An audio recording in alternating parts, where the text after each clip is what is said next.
बबुआ की मामी महलों की रानी, बबुआ की मामी महलों। हेलो भैया, आपके समधी जी कहाँ हैं? समधी जी, तनी समधी जी और समधी जी को बुलाइए। भाई ये भी तो एक ही चीज, जिस हिसाब से इनकी समधन है, ये भी तो एक ही लाइन सोचे होंगे। ना दहेज में सामान चाहिए, ना ही कूलर मकान चाहिए, सुना अबुआ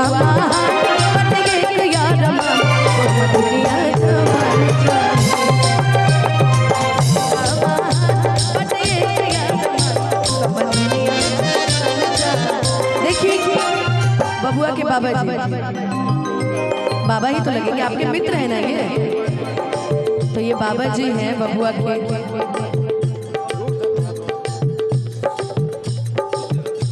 मैं चाहती हूँ कि आप अपनी समधन जी और समधी जी को लेके आइए। समधी जी कहाँ है? समधी जी जानती हैं बबुआ की नानी ये क्या मांगे थे कि ना दहेज में सामान चाहिए और ना ही कूलर मकान चाहिए, और सुना अबुआ महान पटे एक यार मान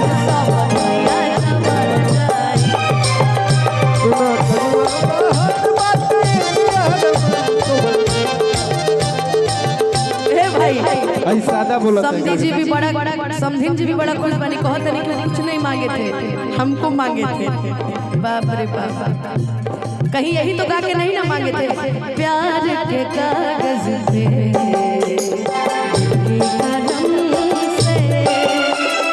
पहली बार सलाम लिखा, पहली बार सलाम लिखा, मैंने खत महबूब के नाम, मैंने खत महबूब। लेकिन बबुआ की नाना नानी कहाँ है? हेलो नानी, बबुआ की नानी, हेलो बबुआ की नानी, मोहर नहीं मिला है आपसे? बबुआ की नानी तो महलों की रानी, बबुआ की नानी महलों की रानी, बबुआ की नानी तो महलों की रानी, बबुआ की नानी तो महलों की रानी। क्या करिएगा पैसे में बचा के? इनसे मोहर नहीं मिला था मुझे।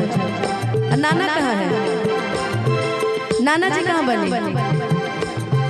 नाना जी खैला में बिजी बनी काहे बेरा?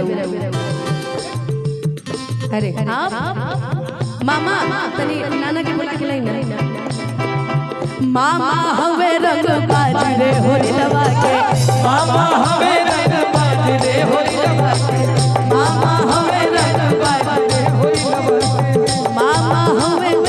देखिए ये हमारे बबुआ की नानी है, नाना को बुलाइए। आप अकेले कापिए, लेकिन आप हमारे लिए नहीं कापिए, हमको नाना जी को भी देखना है। Thank you so much. भगवान करे कि आप लोग का परिवार जिस हिसाब से खुश है उस हिसाब से हमेशा रहे, माई के आशीर्वाद बनल रहो। नाना जी वही है, नाना जी का वो आ रहे, आइए आइए। वाकई नानी तो महलों की रानी है ही है भाई। अब देख लेते नाना रंगबाज है कि नहीं है। अच्छा नाना जी आइए आइए आइए आइए।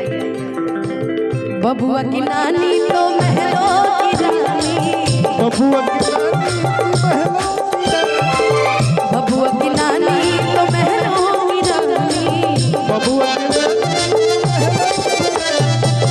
नाना। देखिए कहा जाता है सोहर बिना मोहर के नहीं होता है। हम लोग घूम घूम के खाली मोहर ही मांग रहे हैं सबसे। आपकी तरफ से नहीं चलेगा, इनकी तरफ से नहीं, एकदम नहीं, ये नहीं, होम डिपार्टमेंट नहीं।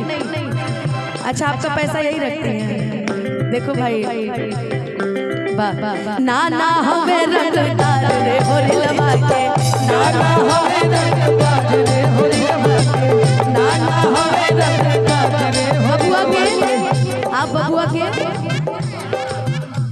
ये भी नाना है। अच्छा नानी ठुमका भी लगाती है।